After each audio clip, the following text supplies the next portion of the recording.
Meie jaoks on perekond hästi oluline ja praeguses eluetapis, kus me oleme, kus meie lapsed on alles väiksed, on oluline nende eludesse panustada. See on ka aeg, mida me ei saa mitte kunagi enam tagasi. Ja see on ka aeg, kus meie oma mina ja kus meie enda vajadused on tagaplaanil. Ja ma arvan, et ongi väga oluline aru saada, et tegelikult me kasvatame uusi maailma kodanikke, kes üks päev võib-olla teevad meid kõiki puudutavaid otsuseid. Ja see on äärmiselt suur vastutus, aga ka väga suur kingitus ja võimalus tegelikult. Et ma tahan, et minu lapsed oleksid sõbralikud, nad oleksid kaastundlikud, nad oleksid empaatilised, nad märkaksid, nad hooliksid, aga seda kõike on neisse vaja sisestada. See on vaja neile edasi anda.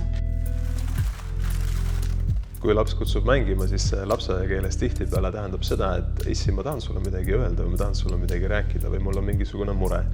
Ja see on oluline, et kui ma siis läheksin ja teeksin seda ja ma mängiksin temaga, et see on esimene samm, et ma võidan tema usalduse. Tihtipeale on just see, et kui me õhtul lähme magama lastega ja kõik päevased toimetused on tehtud, et see on see hetk, kus nad hakkavad ennast avama. Ja kuna sa oled ehitanud selle usalduse päeva jooksul ja päevade jooksul, siis on lapsel lihtne nagu avada ennast. Ja siis nad hakkavad rääkima nendest päevasündmustest, mis on olulised nende jaoks, räägivad sellest, mis on nende mured ja kui neil on küsimusi. Ja see ongi see, kuidas me ehitame enda ja oma laste suhet tugevaks. Ja et eks me lapsevanematena ikka on väga-väga raske näha, kui nad lähevad erinevatest rasketest perioodidest või probleemidest läbi. Aga samas jällegist, eks me ikka ju tahame, et nad oleksid tugevad ja et nad tuleksid elu erinevate keerdkäikudega hästi toime. Ja et äärmiselt oluline on märgata, on kuulata ja rääkida, sellepärast, et perekond on lapse jaoks turvaline koht, kus tal tuleb vastuseid otsima või küsimusi esitama.